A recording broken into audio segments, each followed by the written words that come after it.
All right, so now we're going to put all these pieces together. So the first thing that I'm going to do is up here at the very top of this page, I'm going to draw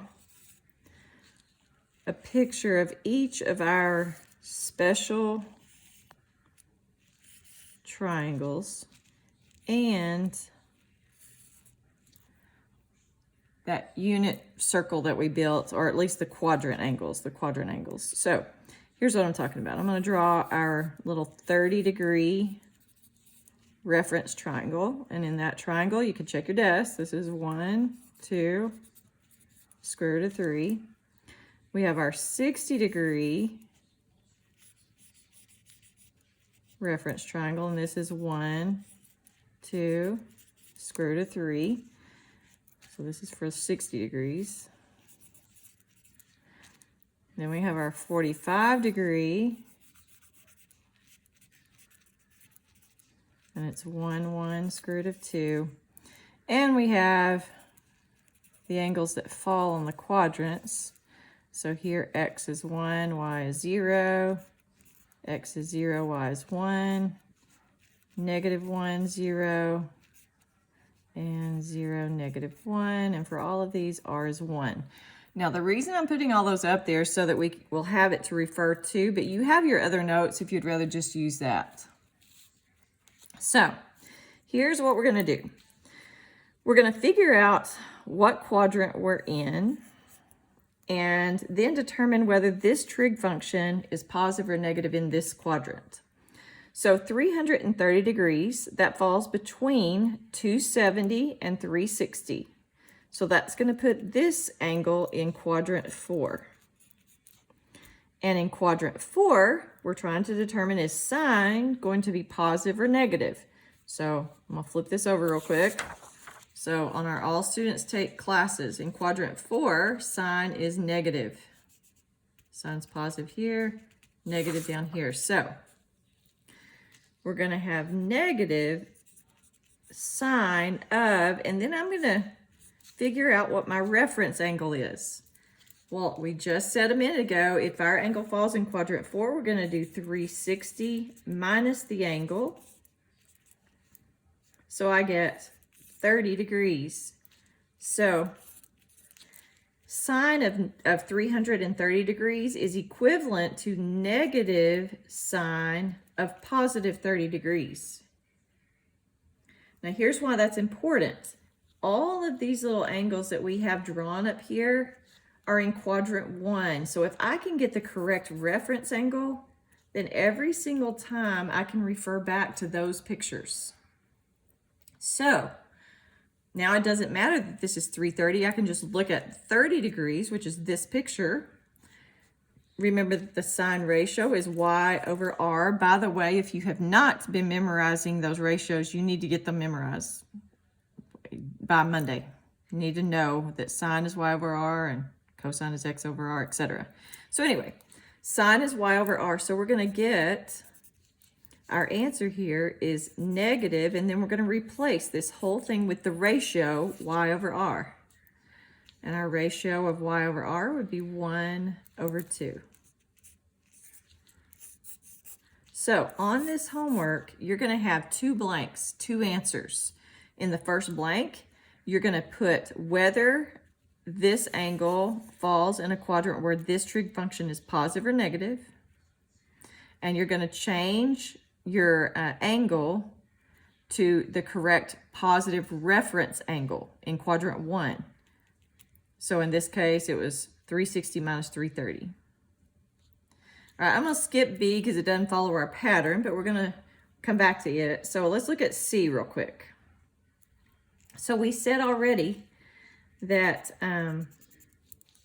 if this is force, then my nice little shortcut that I gave you was that my reference angle is going to be in force. This is going to be sine of pi force. Now the question is this going to be positive or negative out here? Because that's determined by the quadrant.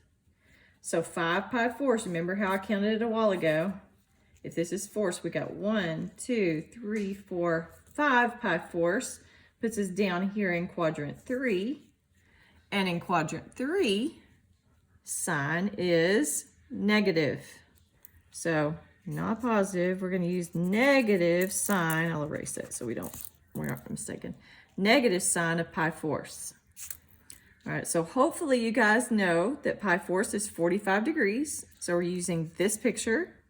Sine is y over r, so 1 over square root of 2. So I get negative 1 over square root of 2.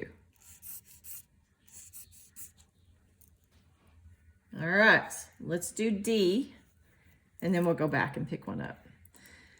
D is 7 pi 6. Again, it's in radians, and so we already know that our reference angle is just pi 6. But we need to figure out whether that's going to be positive or negative because of the quadrant. So 7, 6, 6, 6 would get us to here. We got 1, 2, 3, 4, 5, 6, 6, 7, 6 puts us in quadrant 3. And in quadrant 3, it's the angle, minus pi, which is pi 6.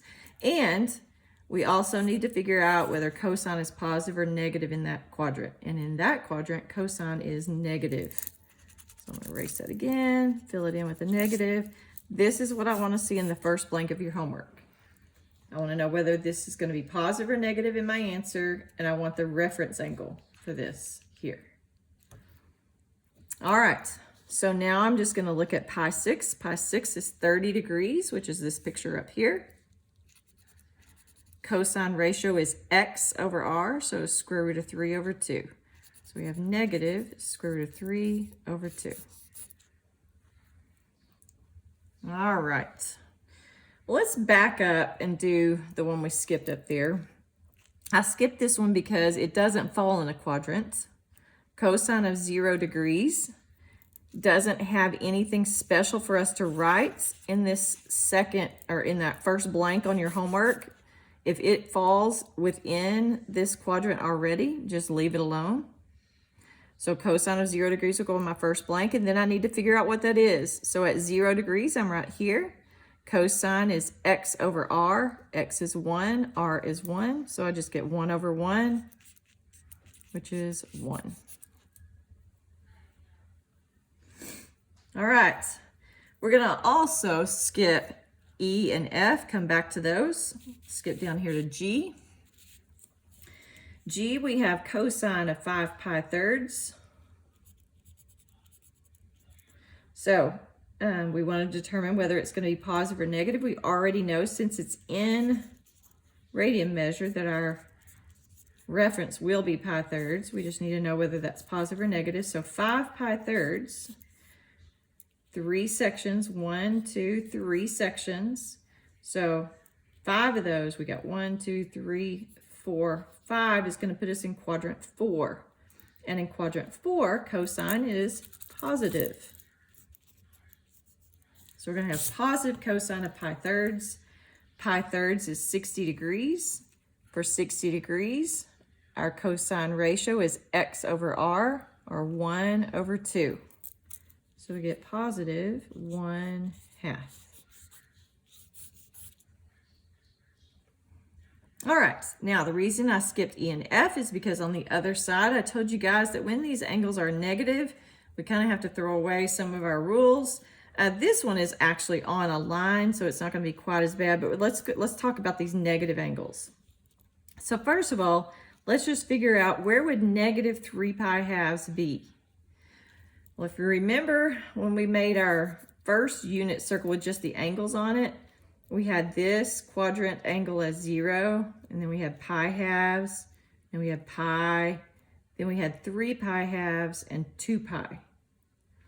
So positive 3 pi halves is down here, but this is negative 3 pi halves, so we're going backwards. 0, negative pi halves, negative pi, negative 3 pi halves is actually right up there at the top, like 90 degrees. So we're gonna, if you want to put that up there, you can in the first blank on your homework paper. If you want to put that this is the same as cosine of pi halves, you can do that. And up here at the top, we know that cosine is x over r, so 0 over 1 is 0. All right, for this angle, negative 120 degrees. Well, again, we're going backwards. So this is negative 90 degrees. This would be negative 180 degrees. So negative 120 degrees is right in here. All right, so in quadrant 3, sine is going to be negative. So we're going to have negative sine of, and we need our reference angle. And since this one is in degrees, and this is what I was talking about with that negative angle, we want to figure out what is it going to take for me to get back to the x-axis here. So, you know, normally in quadrant 3, we do the angle minus 180, but that's not really going to work for us because we haven't actually made it to 180. We didn't go past it. So what we're going to do here is say, okay, well, this was 120. How much more would it take for me to get to 180? Or what is 180 minus 120? So I get 60 degrees. So in my first blank there, I would have sine, negative sine of 60 degrees. And then I just refer to the 60-degree picture. And so I have negative, and sine is y over r. So I have square root of 3 over 2. All right, so there's a lot to think about, but it's just one step at a time. Figure out whether, which quadrant you're in, whether your trig function is going to be positive or negative. Find the correct reference angle, and then choose the correct picture.